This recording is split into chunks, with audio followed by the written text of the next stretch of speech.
Bien, regresamos entonces, ya con el final de esta materia de la lógica, ¿no? Y habíamos hablado la lógica al servicio de la fe en el primer audio, ¿no?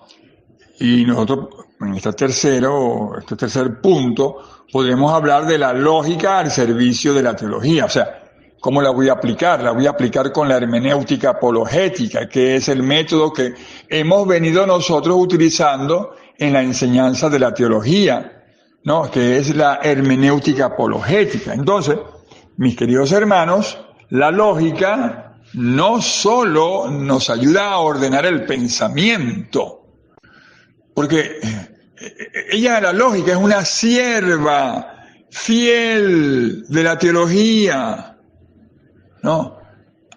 Ancilla theologia, ¿no? O sea, es un arma de la apologética. Entonces, bueno, ¿sí? La ancilla theologia, ¿no? La sierva de la teología. Acuérdense que esto es una frase latina, del latín, que se refiere a la filosofía como una disciplina, si se quiere, subordinada, ¿no? Y auxiliar de la teología. Y la lógica es parte de la filosofía teológica. Y eso es vista como una ciencia superior, ¿no?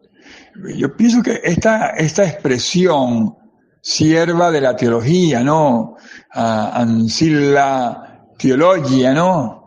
Ella es una expresión que se utilizó mucho en la filosofía medieval, sobre todo en la escolástica, que yo soy de esa línea escolástica.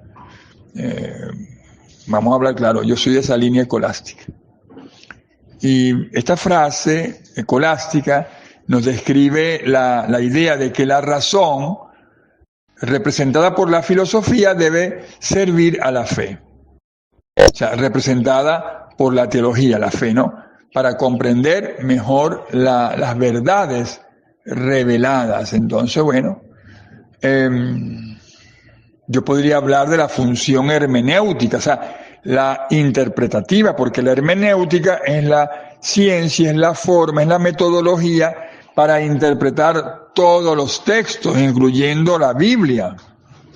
Eso lo usan mucho los abogados en la interpretación de los documentos, pero una interpretación verdaderamente sana, porque las escrituras no podemos sacarlas por los pelos, como hacen las sectas, con respeto. Yo sé que a muchos les molesta esta frase, pero es que yo no puedo decirlo hermanitos separados, o no puedo decirle, no, porque vamos a hablar claro, hermanos separados, mis hermanos separados, o mis hermanos encontrados, o espero que mis hermanos vuelvan, son los luteranos, los anglicanos, los presbiterianos, a los verdaderos protestantes. Entonces, no me pueden obligar a mí, a nivel sociológico, decirle hermanos protestantes o hermanitos separados a las sectas. Cuando tengo que hablar una historia sobre cómo nacieron las sectas evangélicas y llegaron a invadir como pestes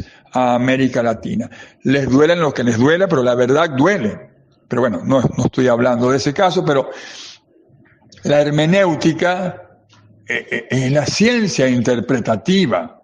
Entonces la lógica a nosotros nos da el rigor para interpretar correctamente la Biblia, y nos da para interpretar correctamente la tradición, para interpretar correctamente el magisterio, y eso para evitar las contradicciones y las falacias, como diría un expresidente de Venezuela, Carlos Andrés Pérez. Eso es una falacia. Él era un gocho, un andino, ¿no? Entonces podríamos también tener el fundamento bíblico. Yo me baso en la versión de la Vulgata, ¿no? Por lo menos el fundamento bíblico, que podríamos hablar de la lógica, el apóstol San Pablo, el apóstol prominente de la lógica, ¿no? El teólogo de los apóstoles, que él nos exhortaba a ser prudentes, sobrios y vigilantes. Primera de Pedro, capítulo 4, versículo 7.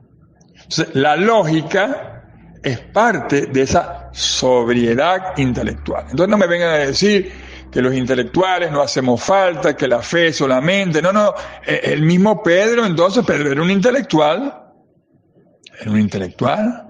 ¿Y quién es más fundamento? Bueno, en Romanos capítulo 1, verso 20, donde San Pablo, él nos argumenta que las perfecciones invisibles de Dios se conocen por lo creado. O sea, esto es la base, hermanos míos, del razonamiento inductivo teológico. Eso no... El razonamiento inductivo teológico es lo que llamamos de la criatura al creador, o sea, de nosotros, los hombres, al creador. Somos nosotros que tenemos que aplicar el razonamiento teológico, lógico, para el creador. Y la B, bueno, que es la función apologética, es la función, les hablé de la función hermenéutica, que es la interpretativa. Entonces me voy a la función de la lógica de la función apologética. ¿Cuál es la apologética? La defensiva. Yo voy a defender. Porque la lógica, hermanos míos, es esencial para defender. O sea, apología. Defender la fe. Yo no puedo dar Biblia si no doy lógica, porque me estoy convirtiendo entonces en alguien ilógico, en alguien repetitivo, en un lorito. Los loros son lógicos. Algunos tienen cierta lógica por aprendizaje, por comportamiento recreativo, ¿no? Pero no por lógica. Entonces, la lógica es esencial para la defensa de la fe. O sea, la apología, o sea, de los ataques de quién, los ataques heréticos o las objeciones seculares, como nos pide el mismo en Primera de Pedro, capítulo 3, versículo 15, que dice: estén siempre preparados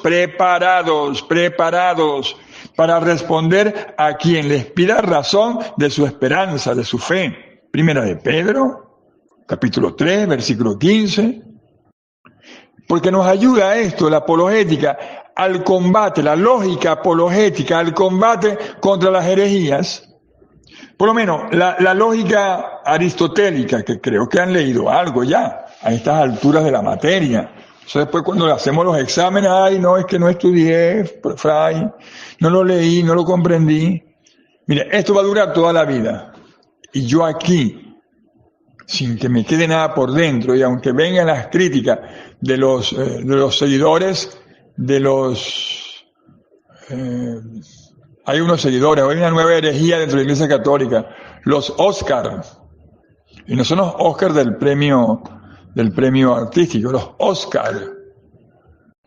Dicen cualquiera barbaridad y hay una cuerda de bobos, porque los tengo que decir, que le creen a este señor. Perdóneme, tiene que prepararse primero. La lógica, no, que el Espíritu Santo, por favor. Usted no ha estudiado entonces lo que estamos estudiando. Usted está agarrando por los pelos la palabra de Dios. Entonces, esto nos ayuda al combate contra las herejías. Y la lógica aristotélica, o sea, es la que integró Santo Tomás de Aquino a la teología, a la filosofía. Esta lógica aristotélica, hermanos, ¿qué nos permite a nosotros? Nos permite identificar la falacia de los herejes, por lo menos como la nueva herejía, los Óscares, y las herejías antiguas, por ejemplo, como el arrianismo, que negaba la divinidad de Cristo. Entonces, la lógica a nosotros, como lo hemos visto en clases anteriores, nos permite demostrar la contradicción inherente en negar la naturaleza divina, o sea, el magisterio de Nicea. ¿Se recuerdan? En el 325 después de Cristo. Y esta naturaleza divina que se decreta con el magisterio en Nicea y nos habla nosotros de la coherencia del misterio de la encarnación. Dios, hombre. Entonces, los que conocen lo que estoy hablando, por favor, no me importa, bueno, si me quieren demandar, que me demanden, y no es arrogancia. pero por la verdad murió Cristo. Por la verdad murió Cristo. Entonces, no caigamos en esas herejías, hermanos, en los Óscares. Bueno, y por supuesto, la cuarta, podríamos hablar nosotros, la fundamentación en la tradición y el magisterio, ¿no? Vamos a resumirla, ¿no? Es importante. Primero, la naturaleza y clasificación de la lógica, ¿verdad? Segundo, los métodos de la lógica. Tercero, la lógica al servicio de la teología, o sea, la hermenéutica y la apologética. Y por supuesto, este cuarto, que es la fundamentación de la tradición y el magisterio. Porque nuestra Iglesia Cristiana Católica no le teme a la razón, sino que la abraza. Dense cuenta que Santo Tomás de Aquino, o sea, doctor angélico, ¿no? Considerado, vamos a hablar claro, considerado el mayor teólogo. Él elevó la lógica de Aristóteles para construir la summa teológica. Él utilizó esto y él demostró que la razón y la fe son dos alas para volar hacia la verdad. O sea, la lógica es el método para que la razón alcance su máxima potencia, queridos hermanos. Entonces, dense en cuenta cómo el Concilio Vaticano I, ¿no? Ay, Dios mío, el Deus Filius, ¿no? En ese momento el magisterio nos enseña que Dios puede ser conocido con certeza por la luz natural de la razón humana. Eso está en el Concilio Vaticano I. O sea, esa luz, hermanos míos, esa luz es nada más y nada menos que la lógica en acción. ¿Y qué podemos hablar de mi fundador, San Bernardo Abad de Claraval, doctor de la Iglesia? Cuando él nos menciona en nuestra regla que los pobres caballeros de Cristo seguimos en la asociación canónica de la Iglesia Católica, ¿no? Orden de los pobres caballeros de Cristo. San Bernardo de Claraval, en las reglas nuestras, en la regla antigua, bueno, histórica, es la misma, ¿no? Pero la antigua, aunque por supuesto el énfasis de San Bernardo era la vida espiritual, ¿no? Pero su llamado a la obediencia y a la disciplina es una exigencia de la lógica y que nos pide someter nuestro juicio particular a la verdad revelada y a la autoridad legítima, porque la lógica es una disciplina mental, hermanos, al servicio de la verdad, no de la opinión personal. Entonces, puedo concluir, y vamos a hacer la transición, conclusión y transición, que la lógica, mis queridos alumnos, hermanos, es la estructura ósea, por decirlo así, se me ocurre esta palabra, pues, de nuestro edificio intelectual que queremos dar nosotros en estas clases. Porque nosotros hemos aprendido a reconocer la validez de los argumentos y de la verdad de las proposiciones. O sea, ahora, con esta herramienta que hemos dado, la herramienta, bien afilada, por cierto, ¿no? ¿Estamos listos para ascender? ¿Vamos a subir? ¿Vamos a pasar de nivel? ¿Vamos a seguir en nuestras materias? Entonces, primero, ¿qué vamos a hacer después de esta clase? Porque va a venir unas pruebas, tenemos que hacer unas pruebas. Después de esta clase nos vamos a introducir nosotros en la doctrina filosófica de Dios, donde vamos a aplicar la lógica para probar la existencia de Dios, o sea, que son las vías que nos ha dado Santo Tomás.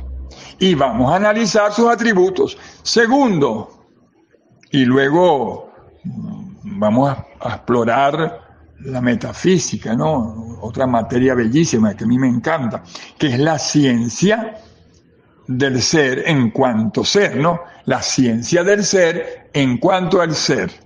La ciencia del ser en cuanto al ser. Y ella nos dará el marco, nos abrirá el marco de referencia ontológico. Y así vamos a comprender nosotros la realidad de Dios, el alma y la creación. superando el mero fenómeno sensible, ¿verdad? Bueno, hasta acá. Nos veremos entonces en las clases de doctrina filosófica de Dios y de metafísica. Vamos a hacer una pequeña prueba, mis queridos hermanos, que el Espíritu Santo nos dé la sabiduría, el gusto, por supuesto, esa es la sabiduría, el gusto por las cosas de Dios. Y para que nuestra razón, o sea, la lógica, y nuestra fe, o sea, la teología, operen en perfecta armonía. Vean, les acabo de dar una oración lógica, la repito, en la bendición lógica. Que el Espíritu Santo nos dé la sabiduría. ¿Qué es la sabiduría? El gusto por las cosas de Dios. Eso es la sabiduría. Para que nuestra razón, o sea, la lógica, nuestra razón, la lógica, y nuestra fe, o sea, la teología, operen en perfecta armonía. En el nombre del Padre, del Hijo y del Espíritu Santo. Amén. Dios los bendiga en Cristo y María.